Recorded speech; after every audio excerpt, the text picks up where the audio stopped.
Hello friends, എല്ലാവർക്കും കാറ്റത്തെ കിളിക്കൂടുന്ന super hit പരമ്പരയിലെ വരുന്ന ആഴ്ചയിലെ സൂപ്പർ പ്രൊമോ വിശേഷത്തിലേക്ക് സ്വാഗതം. അതിനുമുമ്പ് നിങ്ങൾക്ക് ആർക്കെങ്കിലും ഞങ്ങളുടെ ചാനൽ ഇഷ്ടപ്പെട്ടുവെങ്കിൽ സബ്സ്ക്രൈബ് ചെയ്യുക, ലൈക്ക് ചെയ്യുക, കമൻറ്റ് ചെയ്യുക. എല്ലാ ദിവസവും പുതുപുത്തൻ വിശേഷങ്ങളുമായിട്ട് എത്തുന്നതായിരിക്കും. അല്പം തിരക്ക് കാരണമാണ് നമ്മൾ 2 ദിവസം വീഡിയോസ് ഇടാഞ്ഞത്. എന്നാൽ വരും ദിവസം മുതൽ പുതിയ കഥകളുമായിട്ട് നമ്മൾ എത്തുന്നതായിരിക്കും. ഞാനല്ലെങ്കിൽ മറ്റൊരാൾ എത്തുന്നതായിരിക്കും. നിങ്ങളുടെ വലിയൊരു സപ്പോർട്ട് നമ്മൾ പ്രതീക്ഷിക്കുകയാണ്. അങ്ങനെ കാറ്റത്തെ കിളിക്കൂടുന്ന എപ്പിസോഡിൻ്റെ റിവ്യൂ വിശേഷങ്ങളാണ് ഞാൻ പറഞ്ഞുകൊണ്ടിരിക്കുന്നത്.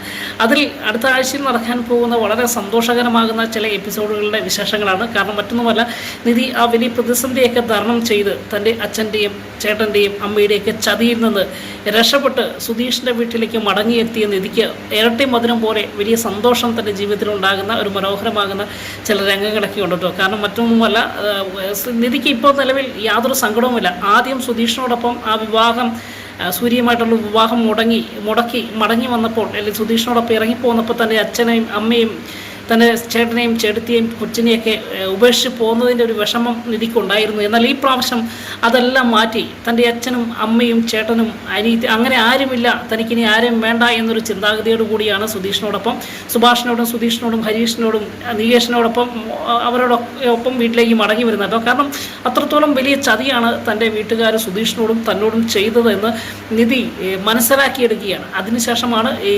വീട്ടിലെത്തിയതിന് ശേഷം നിധിക്ക് ഒരു ഇരട്ടി മധുരം പോലെ ഒരു സന്തോഷ വാർത്തയെത്തുന്ന നിധിക്ക് ഒരു പുതിയ ജോലി ലഭിച്ചിരിക്കുകയാണ്.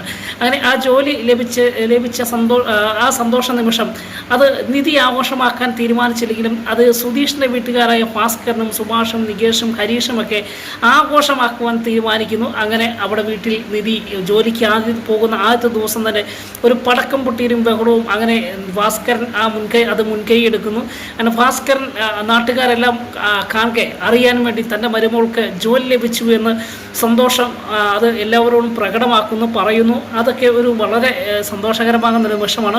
ഒരുപാട് പ്രേക്ഷകർ ഇതിൻ്റെ പ്രമോവിശേഷം കണ്ടപ്പോൾ നല്ലൊരു കുടുംബത്തിൽ നടക്കുമ്പോൾ, ഇതുപോലുള്ള സന്തോഷകാര്യം നടക്കുമ്പോൾ അമ്മായിപ്പന്മാർ അല്ലെങ്കിൽ മരുമക്കളുടെ സന്തോഷത്തിൽ അമ്മായിപ്പൻ എത്രത്തോളം സന്തോഷിക്കുന്നു എന്നുള്ളതിൻ്റെ ഒരു ഉദാഹരണം ഇതാണ് എന്നൊക്കെ പറഞ്ഞ് കമൻറ്റുകളൊക്കെ കണ്ടു. അപ്പോൾ എന്തായാലും ഭാസ്കരൻ അത് ആഘോഷമാക്കുന്നു.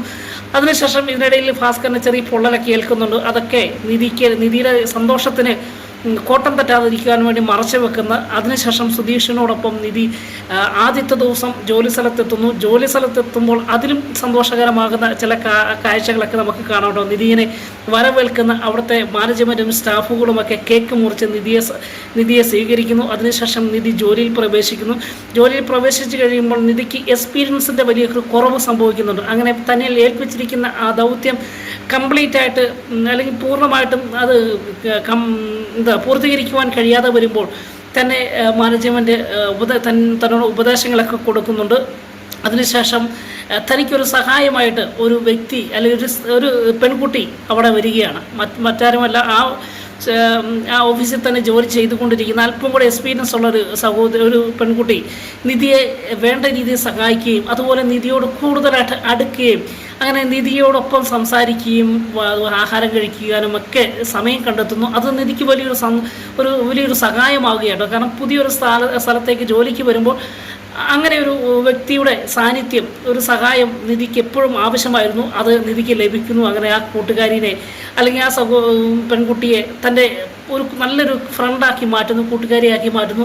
അങ്ങനെ അവരും പരസ്പരം കാര്യങ്ങളും തമാശകളും അതുപോലെ വീട്ടുകാര്യങ്ങളും പരാധീനതകളൊക്കെ പറഞ്ഞ് മുൻപോട്ട് പോകുന്നു. ഇതിനിടയിൽ വീട്ടിൽ തിരിച്ചെത്തുന്ന നിധി പിന്നീട് ജോലിക്ക് എല്ലാ ദിവസവും പോകുമ്പോൾ സുധീഷ് കൊണ്ടുവരുവാനും തയ്യാറാകുമ്പോൾ അത് വേണ്ട എന്നൊരു തീരുമാനമെടുക്കുക.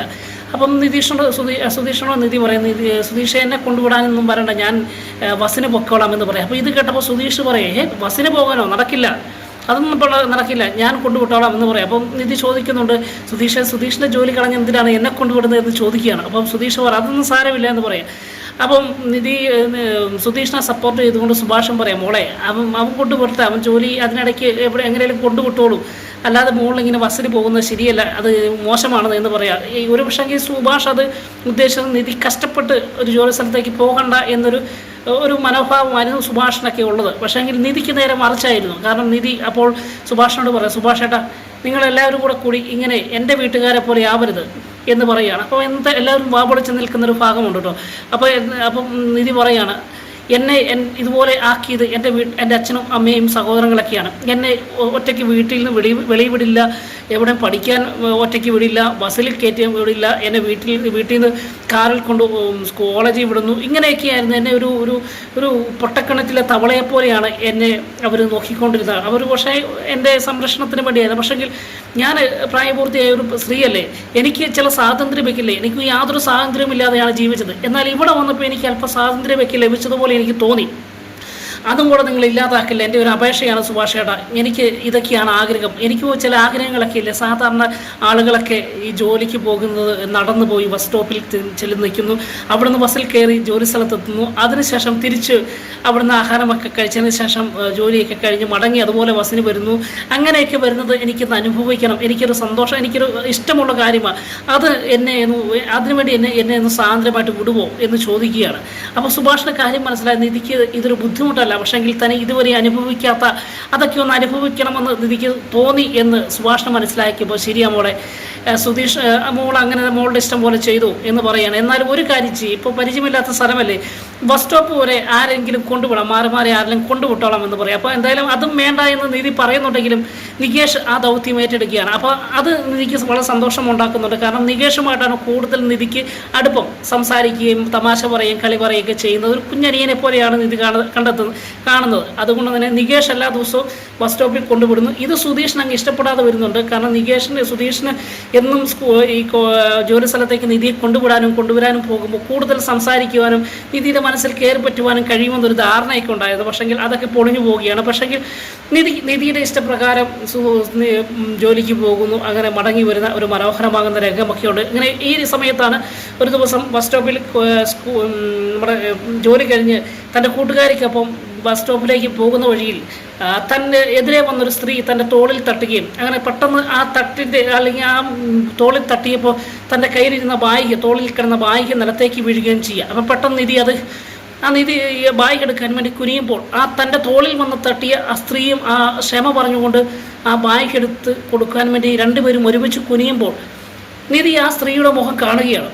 അങ്ങനെ കണ്ടപ്പം നിധിക്ക് എവിടെയോ ഈ മുഖം പരിചയമുണ്ടല്ലോ എന്നൊരു തോന്നലുണ്ടാകുകയാണ്. അങ്ങനെ തോന്നലുണ്ടായപ്പോൾ പെട്ടെന്ന് നിധിയുടെ മനസ്സിലേക്ക് മുൻപ് ആ വീട്ടിൽ വെച്ച് സുധീഷിൻ്റെ വീട്ടിൽ വെച്ച് പാത്രമെടുത്തപ്പോൾ ആ പാത്രക്കെട്ടിനുള്ളിൽ കണ്ട ഫോട്ടോയും ആ സംഭവവികാസങ്ങളും നിധി ഓർത്തെടുക്കുകയാണ്. അങ്ങനെ നികേഷിൻ്റെ അമ്മയുടെ ഫോട്ടോ എവിടെ കണ്ടതുപോലെ തോന്നുന്നു. ആ ഫോട്ടോയിലെ രൂപമാണല്ലോ ഇപ്പോൾ നിൽക്കുന്ന തന്നെ മുൻപിൽ ഇരിക്കുന്ന സ്ത്രീ എന്ന് നിധിക്ക് തോന്നുകയും പെട്ടെന്ന് മനസ്സിൽ വന്ന ആ വാക്ക് നാവിലൂടെ വെളിയിലേക്ക് വരെ ഇത് നികേഷിൻ്റെ അമ്മയല്ലേ എന്നൊരു ചോദ്യം ഉണ്ടാകുകയാണ്. അപ്പോൾ ഇത് കേട്ട് പെട്ടെന്ന് ആ സ്ത്രീ ചാടി എണീക്കുകയും നിധിയുടെ അടുക്കൽ നിന്ന് രക്ഷപ്പെട്ടു പോവുകയും ചെയ്യുന്നൊരു ഭാഗങ്ങളൊക്കെ വരുന്ന ആഴ്ചത്തെ എപ്പിസോഡിലുണ്ട്. അതിനുശേഷം ആ സ്ത്രീ അങ്ങോട്ട് പോകുന്നു. നിധിയും തൻ്റെ വായിക്കെടുത്തുകൊണ്ട് മുൻപോട്ട് പോകുമ്പോൾ നിധി തിരിഞ്ഞു നോക്കുമ്പോൾ ആ സ്ത്രീയും എന്തോ പന്തികേടോടുകൂടി നിധിയെ തിരിഞ്ഞു നോക്കി ഒരു കള്ളലക്ഷണത്തോടു കൂടി പോകുന്ന ചില ഭാഗങ്ങളൊക്കെ വരുന്ന ആഴ്ചത്തെ എപ്പിസോഡിലുണ്ട്. അങ്ങനെ ഈ നികേഷിൻ്റെ അമ്മയും ഭാസ്കരൻ തമ്മിലുള്ള ബന്ധത്തിൽ എന്തോ കുഴഞ്ഞു മറിയുന്ന ചില സംഭവവികാസങ്ങളുണ്ട് എന്ന് നിധി മനസ്സിലാക്കുകയൊക്കെ ചെയ്യുന്നൊരു എപ്പിസോഡായിരിക്കും.